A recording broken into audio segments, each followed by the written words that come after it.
Hello dear students, कैसे हैं आप सब। प्रीवियस क्लास में हमने इलेक्ट्रिक पोटेंशियल और पोटेंशियल डिफरेंस के कॉन्सेप्ट को स्टडी किया था। हमने पढ़ा था electric potential due to point charge, due to multiple charge, due to dipole and relation between electric potential and electric field. यदि आपने लेक्चर 2.1 नहीं देखा है तो डिस्क्रिप्शन बॉक्स में उसका लिंक दे रखा है, वहाँ से देख सकते हैं। आज हम स्टार्ट करने जा रहे हैं लेक्चर 2.2, जिसमें हम सबसे पहले पढ़ेंगे equipotential surface. So let's see what is equipotential surface. It is a surface with constant value of potential at all points of the surface. It means एक ऐसा सरफेस जिसके सभी पॉइंट्स पे इलेक्ट्रिक पोटेंशियल इक्वल हो, ऐसे surface को हम इक्वोपोटेंशियल surface कहते हैं। हम किसी सिंगल चार्ज Q के कारण इलेक्ट्रिक पोटेंशियल कैलकुलेट करना सीख चुके हैं। V is equal to 1/4 pi epsilon naught Q by R। ये रिलेशन शो करता है कि V कांस्टेंट होगा यदि R कांस्टेंट होगा। It means for a point charge Q, यदि हम R डिस्टेंस का एक स्फीयर ड्रॉ करें तो इस स्फीयर के सभी पॉइंट पर पोटेंशियल सेम आएगा। जैसे Q से R डिस्टेंस पे पोटेंशियल अगर हमें कैलकुलेट करना है तो 1/4 pi epsilon naught Q by R आएगा। इसी तरह R डिस्टेंस पे इधर हम पोटेंशियल निकालें तो ये भी आएगा V equal to 1/4 pi epsilon naught Q by R। It means इस स्फेरिकल सरफेस के सभी पॉइंट्स के लिए R की वैल्यू कांस्टेंट रहेगी एंड इसलिए इन सभी पॉइंट पर पोटेंशियल भी कांस्टेंट होगा। सो ये स्फेरिकल सरफेस एक इक्वोपोटेंशियल सरफेस की तरह बिहेव करेगा। इसी तरह से अगर हम ये डिस्टेंस चेंज करें, R2 कर दें, तो R2 डिस्टेंस का रेडियस लेकर यदि हम एक स्फीयर ड्रॉ करें तो इस स्फीयर के भी सभी पॉइंट्स पर पोटेंशियल इक्वल आएगा। हालांकि इस पे पोटेंशियल और इस पे पोटेंशियल डिफर होगा, बट इसके सभी पॉइंट पे पोटेंशियल अगर V1 है तो V1 ही रहेगा और इसके सभी पॉइंट पे पोटेंशियल V2 है तो V2 ही सभी पॉइंट्स पे होगा पोटेंशियल। सो ये भी एक इक्वोपोटेंशियल सरफेस है और ये भी एक इक्वोपोटेंशियल सरफेस है। Both are equipotential surface.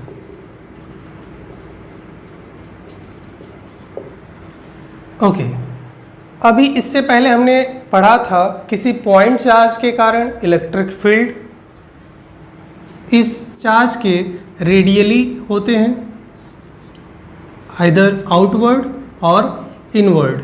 ये डिपेंड करता है, चार्ज यदि पॉजिटिव है तो रेडियली आउटवर्ड डायरेक्शन में इलेक्ट्रिक फील्ड का डायरेक्शन होता है और यदि ये नेगेटिव चार्ज है तो रेडियली इनवर्ड डायरेक्शन में इलेक्ट्रिक फील्ड का डायरेक्शन होता है। सो यदि हमने इसको पॉइंट चार्ज लिया है तो आप देख सकते हैं इलेक्ट्रिक फील्ड इस तरह से हम लोग ड्रॉ कर सकते हैं, इलेक्ट्रिक फील्ड लाइंस। और एक चीज़ यहाँ से ये भी कंफर्म हो जाती है कि इलेक्ट्रिक फील्ड लाइंस इस इक्वोपोटेंशियल सरफेस के परपेंडिकुलर हैं। So electric field is perpendicular to the equipotential surface and that's why if we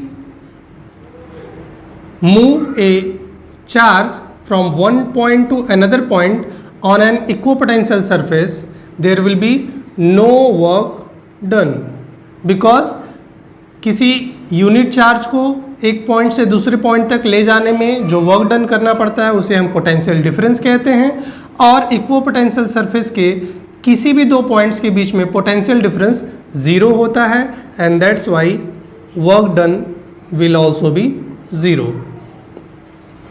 तो इस तरह से ये सब कुछ प्रॉपर्टीज हैं इक्वोपोटेंशियल सरफेस की। अब इन्हें हम डिटेल्स में समझते हैं। So the properties of equipotential surfaces are work done in moving a positive test charge over an equipotential surface is 0. It means equipotential surface के किसी भी दो पॉइंट्स के बीच में पॉजिटिव टेस्ट चार्ज को मूव करने में जो वर्क डन होगा वो 0 होगा, बिकॉज इक्वोपोटेंशियल सरफेस के किसी भी दो पॉइंट्स के बीच में पोटेंशियल डिफरेंस 0 होता है। Second property is electric field is perpendicular to equipotential surface. अभी हमने देखा था इलेक्ट्रिक फील्ड किसी पॉइंट चार्ज की वजह से रेडियली आउटवर्ड होता है यदि ये पॉजिटिव पॉइंट चार्ज है तो, और इक्विपोटेंशियल सरफेस किसी पॉइंट चार्ज की वजह से स्फेरिकल होते हैं और इस स्फेयर का सेंटर इस चार्ज के ऊपर ही होता है। सो इलेक्ट्रिक फील्ड लाइंस इस सरफेस के परपेंडिकुलर होती हैं। Next one is equipotential surface is closer in region of strong field and farther in the region of weak fields. It means जो रीजन्स स्ट्रॉन्ग इलेक्ट्रिक फील्ड में होंगे उन regions में equipotential surface पास होंगे। जैसे किसी चार्ज के नज़दीक इलेक्ट्रिक फील्ड स्ट्रॉन्ग होता है, सो यदि इस चार्ज के आसपास या इस स्ट्रॉन्ग इलेक्ट्रिक फील्ड के रीजन में यदि हम इक्विपोटेंशियल सरफेस ड्रॉ करें तो ये इक्विपोटेंशियल सरफेसेस पास होंगे। लेकिन जैसे जैसे हम आगे बढ़ेंगे इनके बीच का ये जो डिस्टेंस है वो इंक्रीज होने लगेगा। सो in the region of strong electric field equipotential surfaces are closer and in the region of weak electric fields equipotential surfaces are farther. This is third property. Next one is no two equipotential surfaces can intersect each other. Why?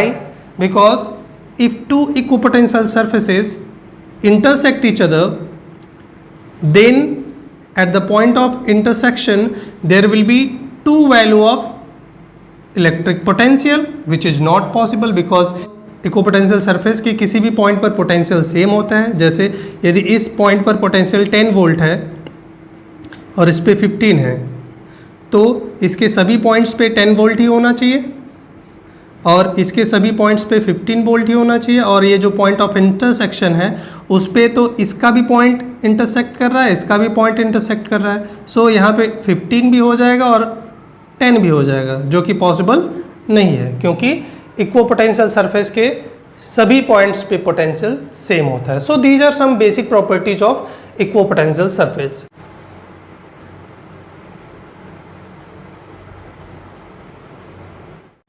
So now we see the equipotential surfaces due to various system of charges and सबसे पहले हम लेते हैं due to positive point charge. Suppose कर ले रहे हैं ये एक पॉजिटिव पॉइंट चार्ज है, तो हम जानते हैं इस पॉइंट चार्ज के वजह से electric field KQ/R² distance increase होने के साथ डिक्रीज होने लगता है। सो इसके आसपास इक्विपोटेंशियल सरफेस पास होंगे और जैसे जैसे हम आगे बढ़ेंगे इनके बीच का डिस्टेंस इंक्रीज होने लगेगा। So this is something the equipotential surface due to a point charge. Next one is equipotential surface due to a system of positive and negative charges. So suppose कर ले रहे हैं ये एक पॉजिटिव चार्ज है और इससे कुछ डिस्टेंस पे ये एक नेगेटिव चार्ज है। तो हम जानते हैं इन दोनों चार्जेस के बीच में इलेक्ट्रिक फील्ड स्ट्रॉन्ग होता है। सो इस रीजन में इक्विपोटेंशियल सरफेस पास होंगे और इधर की ओर इक्विपोटेंशियल सरफेस दूर होंगे। तो ये कुछ इस तरह से बनेंगे।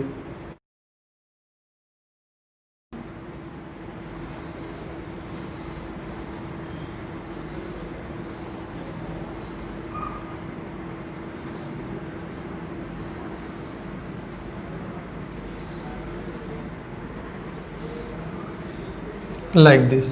This is equipotential surface due to a positive and negative charge. Next one is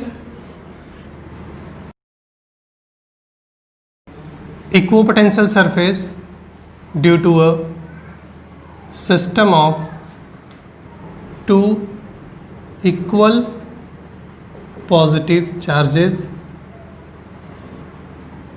Okay, so this is a positive charge, this is also positive charge. अब इनके बीच के रीजन में इलेक्ट्रिक फील्ड वीक होगा और दूर वाले रीजन में electric field strong होगा। सो इस वजह से कुछ इस तरह से बनेंगे।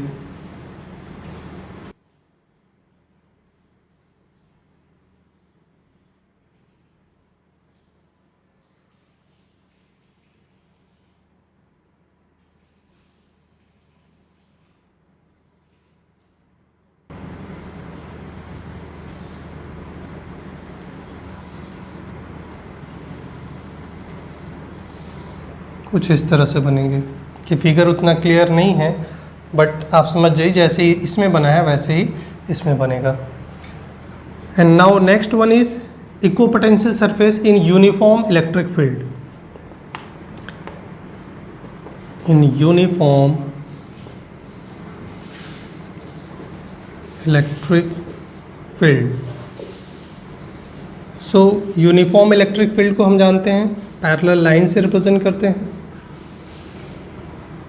और इस वजह से इक्विपोटेंशियल सरफेस इन लाइंस के परपेंडिकुलर होंगे। इट मीन्स कुछ इस तरह से,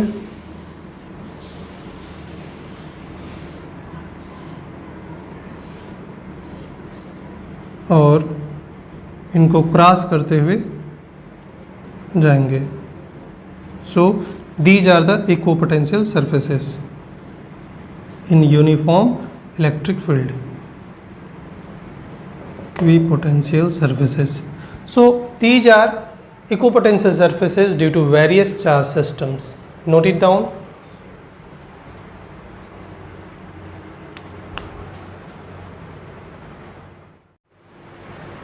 Now our next topic is electric potential energy. Here we go. The electric potential energy of a system of charges is defined as the amount of work done in bringing the charges at their locations from infinite. It means charges के system को form करने के लिए, charges को infinite से किसी certain location तक लाने के लिए हमें जो वर्क करना पड़ता है, that work is stored in the system in the form of electric potential energy. So in order to calculate the electric potential energy of a system, we have to calculate the work done in bringing the charges for assembling the system. So first of all, we are going to calculate the electric potential energy of a system of two charges. Electric potential energy of a system of two charges.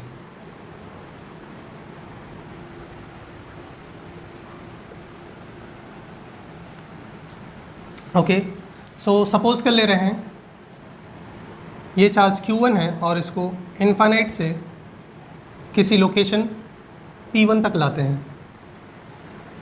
सो इस process में हमें कोई work नहीं करना पड़ेगा, because यहाँ पे पहले से कोई इलेक्ट्रिक फील्ड मौजूद नहीं है जिसके अगेंस्ट हमें वर्क करने की ज़रूरत हो. सो work done in carrying charge Q1 at point P from infinite is 0. Work done in bringing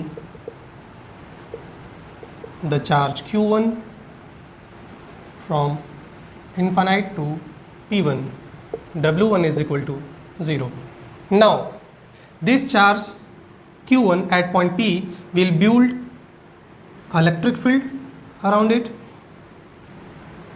And so if we want to bring charge Q2 from infinite to any location in the electric field of this charge at point P2, then we will have to do some work against the electric field of Q1. It means यदि हम Q2 को infinite से इस Q1 के electric field में लाएं तो इसके इलेक्ट्रिक फील्ड के अगेंस्ट हमें कुछ वर्क करना पड़ेगा, and this work is stored in the system in the form of electric potential energy. So now we shall calculate the work done in bringing the charge Q2 from infinite to point P. तो charge, और हम जानते हैं infinite से किसी charge को किसी electric field में पॉइंट तक लाने में जो वर्क डन करना पड़ता है उसे हम इस पॉइंट पर इलेक्ट्रिक पोटेंशियल कहते हैं. सो यदि हमें इलेक्ट्रिक पोटेंशियल यहाँ पे पता चल जाए तो वर्क डन कैलकुलेट कर सकते हैं, और यहाँ पे इलेक्ट्रिक पोटेंशियल प्रोड्यूस कर रहा है ये चार्ज Q1. सो सबसे पहले हम कैलकुलेट करेंगे electric potential due to charge Q1 at point P2 यदि इनके बीच का डिस्टेंस R हो तो, या R12 मान लेते हैं. सो first of all electric potential due to Q1 at point P2, V1 is equal to 1 upon 4 pi epsilon naught Q1 upon R12. ये हमने पढ़ा हुआ है किसी पॉइंट चार्ज की वजह से इलेक्ट्रिक पोटेंशियल कैलकुलेट करना. सो now work done in bringing charge Q2 from infinite to P2, W2 is equal to V1 into Q2, and V1 is 1 upon 4 pi epsilon naught Q1 by R12 into Q2. So the total work done in assembling the system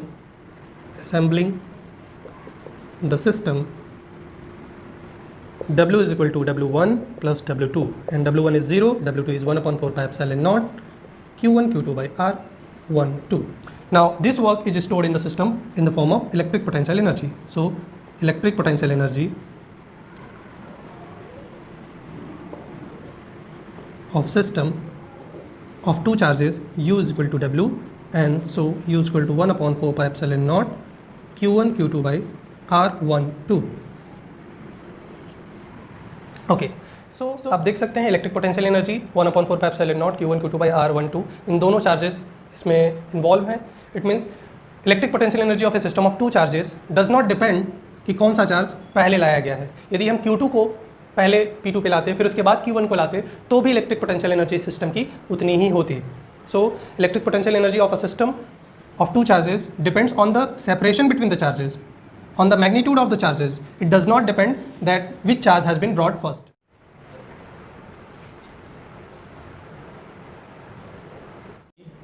अब हम बात करने जा रहे हैं electric potential energy of a system of three charges. तो देखिए, suppose कर लीजिए एक चार्ज Q1 को इन्फानाइट से पॉइंट A तक लाया जाता है. इसमें वर्क डन 0 होगा बिकॉज कोई एक्सटर्नल फील्ड इस पॉइंट A पर नहीं है, इसलिए हमें किसी एक्सटर्नल फील्ड के अगेंस्ट कोई वर्क करने की ज़रूरत नहीं पड़ेगी. अब इसके बाद Q2 को लाते हैं इन्फानाइट से पॉइंट B तक. इसमें हमें कुछ वर्क करना पड़ेगा इस Q1 के इलेक्ट्रिक फील्ड के अगेंस्ट, क्योंकि Q1 पहले से ही मौजूद है यहाँ पर, इसलिए ये एक अपना इलेक्ट्रिक फील्ड जनरेट करेगा और इसके इलेक्ट्रिक फील्ड में बिकॉज हम ला रहे हैं Q2 को, इसलिए इसके अगेंस्ट हमें कुछ वर्क करना पड़ेगा. And that work will be equal to potential produced by Q1 at point B into Q2. And now ये दोनों Q1 एंड Q2 एक इलेक्ट्रिक फील्ड प्रोड्यूस करेंगे और इनके इलेक्ट्रिक फील्ड में एक थर्ड चार्ज Q3 को इन्फानाइट से पॉइंट C तक लाना है. तो इसके लिए भी हमें कुछ इन दोनों के इलेक्ट्रिक फील्ड के अगेंस्ट वर्क करना पड़ेगा, और ये जो वर्क होगा वो हो जाएगा W3 equal to potential created by both of it into charge Q3. इनके बीच का डिस्टेंस सपोज कर ले रहे हैं R12 है, Q1 और Q2 के बीच का distance R13 and this is R23. So first of all we are going to calculate the work done in bringing charge Q1 from infinite to point A. So work done in bringing charge Q1 from infinite to point A. W1 is equal to 0 because पहले से वहाँ पे कोई electric field मौजूद नहीं है. Now we are going to calculate work done in bringing charge Q2 from infinite to point B. इसके लिए वर्क डन कैलकुलेट करने के लिए हमें पहले पोटेंशियल B पे पता करना पड़ेगा. सो ये पोटेंशियल क्रिएट कर रहा है Q1, so electric potential due to charge Q1 at point B V1 is equal to 1 upon 4 pi epsilon naught Q1 by R12. Now work done in bringing charge Q2 from infinite to point B will be V1 into Q2, और ये value हम यदि put कर दें तो हमें work done calculate. And now we are going to bring third charge, but before that हमें यहाँ पे पोटेंशियल कैलकुलेट करना पड़ेगा, और ये पोटेंशियल Q1 और Q2 मिलकर प्रोड्यूस करते हैं. सो हमने सिस्टम ऑफ चार्जेस की वजह से पोटेंशियल कैलकुलेट करना सीखा है. Electric potential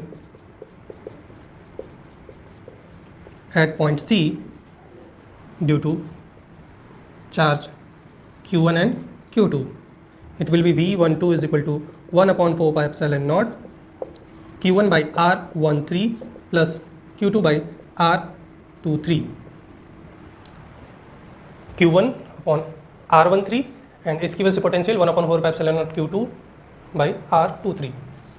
so now the work done in bringing charge Q3 at point C W3 is equal to work done in bringing charge Q3 from infinite to C V12 into Q3, and V12 is 1 upon 4 pi epsilon naught Q1 upon R13 plus Q2 upon R23 into Q3. So W3 is equal to 1 upon 4 pi epsilon naught Q1 multiply कर दे रहे हैं Q2 by Q3 plus Q3 by R23. Now total work done in assembling the system, Q1 को लाने में work done, Q2 को लाने में वर्क डन प्लस Q3 को लाने में work done. So W is equal to W1 plus W2 plus W3, and this is 0, this is 1 upon 4 pi epsilon naught Q1 Q2 by R12 plus 1 upon 4 pi epsilon naught Q1 Q3 by R13 plus Q2 Q3 by R23.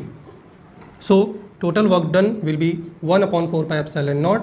Common कर दे रहे हैं दोनों में से, ये हो जाएगा Q1 Q2 by R12 plus Q2 Q3 by R23 plus Q1 Q3 by R13. And this work is stored in the system in form of electric potential energy, because इनमें जो फोर्सेस लग रहे हैं वो कंजर्वेटिव फोर्सेस हैं. So ये work done इस system में इलेक्ट्रिक पोटेंशियल एनर्जी के फॉर्म में स्टोर्ड हो जाता है. सो इलेक्ट्रिक पोटेंशियल एनर्जी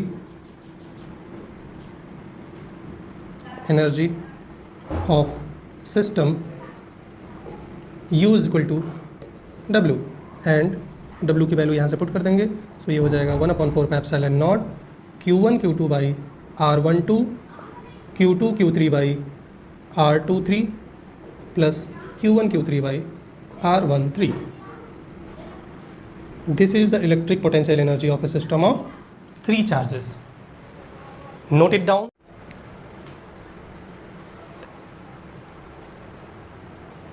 अब हम बात करने जा रहे हैं electric potential energy of a dipole in a uniform electric field. मान लेते हैं ये एक यूनिफॉर्म इलेक्ट्रिक फील्ड है. अब जानते हैं यूनिफॉर्म इलेक्ट्रिक फील्ड को पैरेलल लाइन से रिप्रेजेंट करते हैं, और इस फील्ड में एक इलेक्ट्रिक डाइपोल को इलेक्ट्रिक फील्ड से थीटा एंगल बनाते हुए रखा गया है. ये चार्ज माइनस क्यू, ये प्लस क्यू. हमें पता है इलेक्ट्रिक फील्ड में प्लस चार्ज पे फोर्स इलेक्ट्रिक फील्ड के डायरेक्शन में लगता है और वो होता है Q इंटू ई, और माइनस चार्ज पे फोर्स इलेक्ट्रिक फील्ड के अपोजिट डायरेक्शन में लगता है. अब बिकॉज डाइपोल में दोनों चार्जेस इक्वल और अपोजिट होते हैं, इसलिए ये दोनों फोर्सेस के मैग्नीट्यूड इक्वल होंगे, बट इनके डायरेक्शंस अपोजिट हैं और ये अलग अलग पॉइंट्स पे या इनके लाइन ऑफ एक्शन अलग अलग हैं. इसलिए ये दोनों फोर्सेस मिलके एक टॉर्क प्रोड्यूस करेंगे, एक कपल बनाएंगे, और इस कपल की वजह से एक टॉर्क लगेगा इस डाइपोल पर, जो इसे इलेक्ट्रिक फील्ड के डायरेक्शन में रोटेट करने की कोशिश करेगा. मान लेते हैं ये दोनों के बीच का डिस्टेंस है, दोनों चार्जेस के बीच का डिस्टेंस 2L है. तो यदि हम इस डाइपोल को इलेक्ट्रिक फील्ड में रोटेट करना चाहते हैं किसी डायरेक्शन में, तो इसके लिए हमें कुछ वर्क करना पड़ेगा, and this work is stored in the dipole in form of electric potential energy.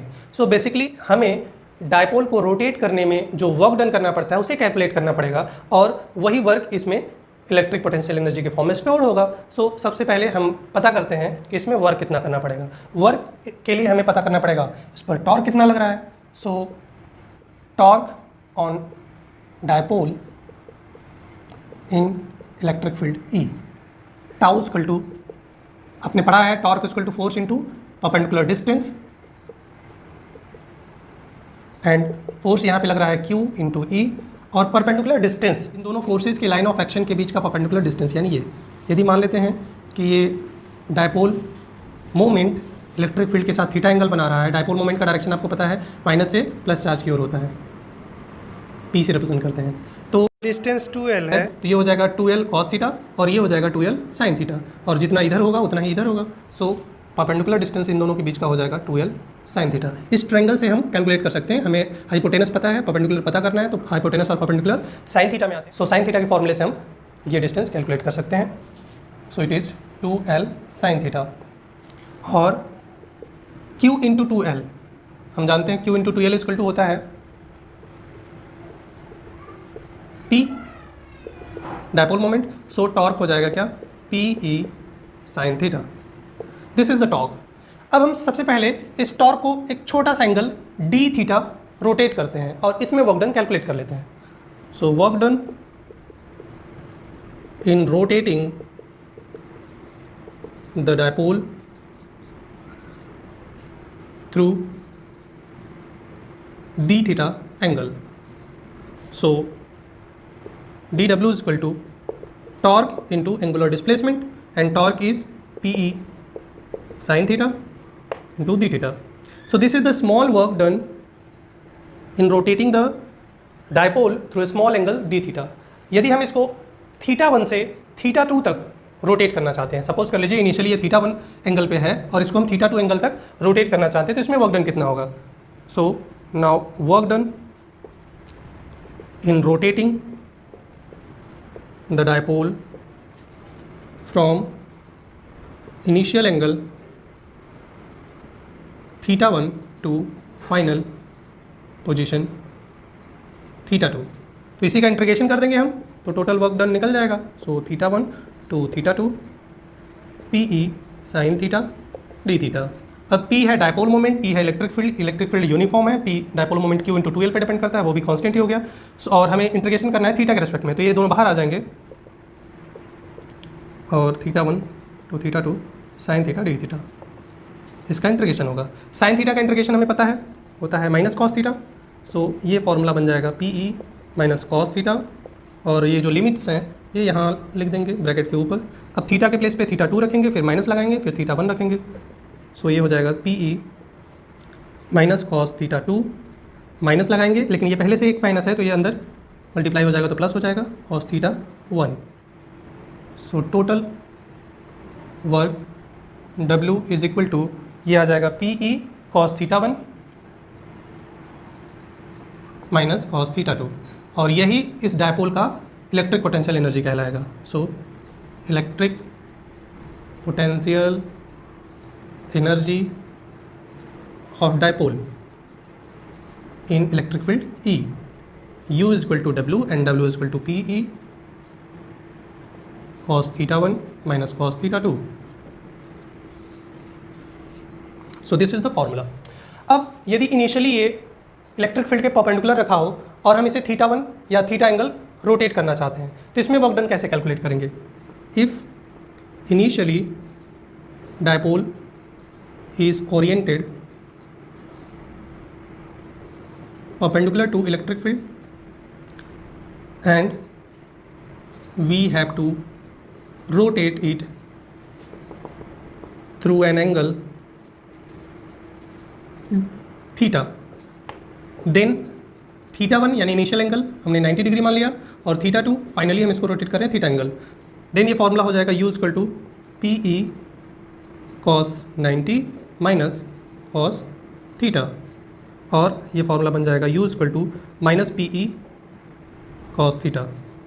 So this is also the expression for the electric potential energy of dipole if initially dipole is oriented perpendicular to the electric field.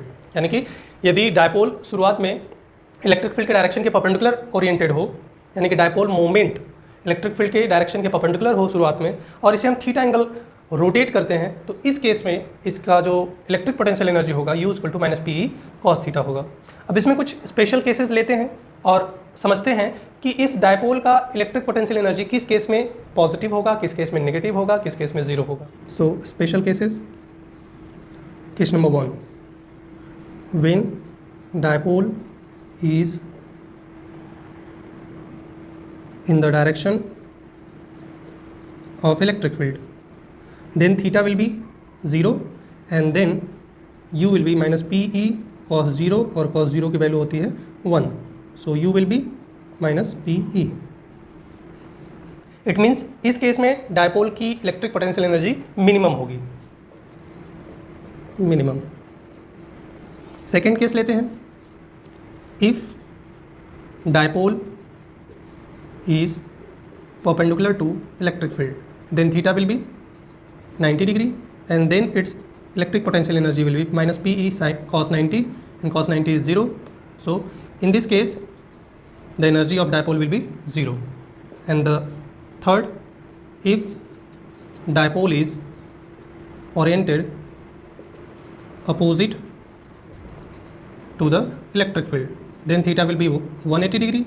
Opposite का मतलब ये negative charge को हम electric field के direction की ओर और positive को इधर कर दें, तो डायपोल मोमेंट का डायरेक्शन इधर हो जाएगा और इलेक्ट्रिक फील्ड उस डायरेक्शन में. सो इन दैट केस 180 डिग्री हो जाएगा थीटा की वैल्यू, और तब हो जाएगा माइनस PE cos 180 की value -1, so it will B plus PE और ये इसकी सबसे मैक्सिमम वैल्यू है। सो इस केस में डायपोल की electric potential energy maximum. So these are some cases of electric potential energy of electric dipole.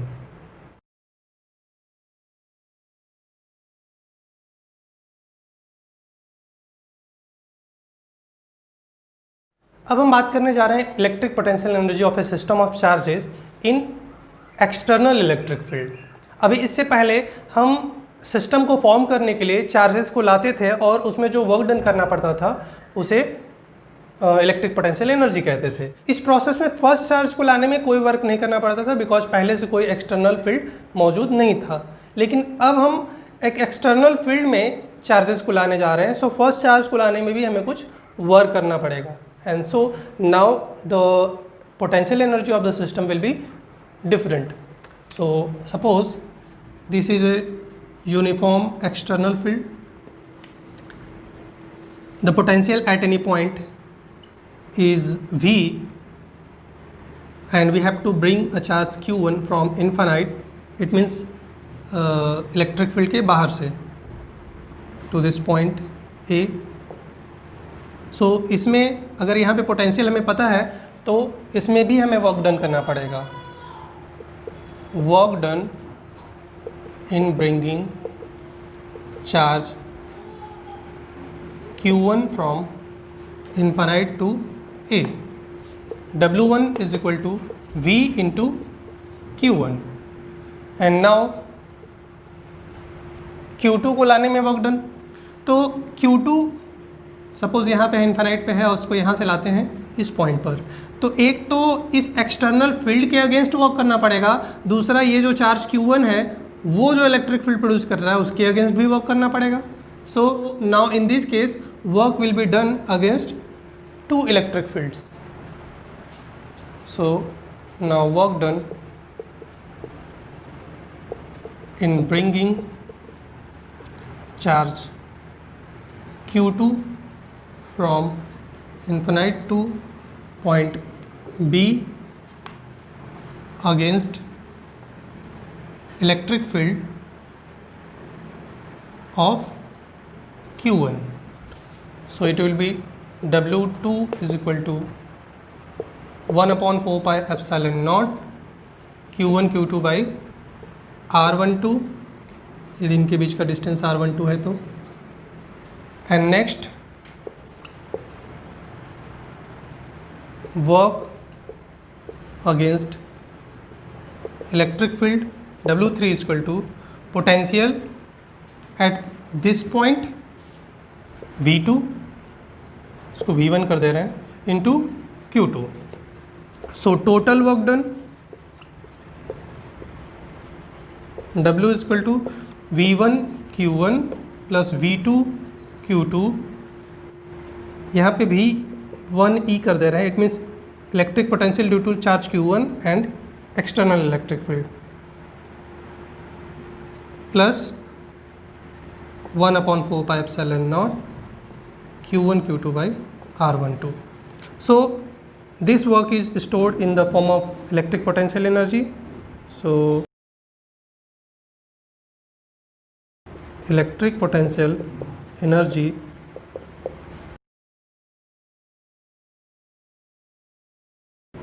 of system U is equal to V1 Q1 plus V1E Q2 plus 1 upon 4 pi epsilon naught Q1 Q2 by R12. So in this case electric potential energy of the system of two charges will be different. Now unit of electric potential energy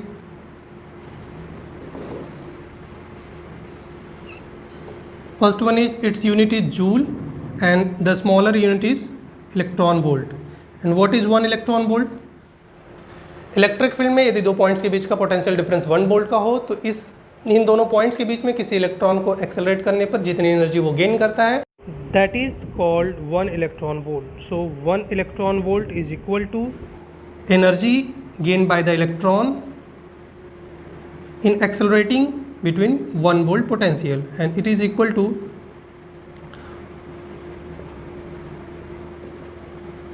1.6 into 10 to the power minus 19 joule. इससे बड़ी unit भी है 1 mega electron volt, it is 10 to the power 6 electron volt. Giga electron volt, it is 10 to the power 9 electron volt. Peta electron volt 10 to the power 12 electron volt, and so on. That's all for today. Thank you for watching. Keep learning. Be happy.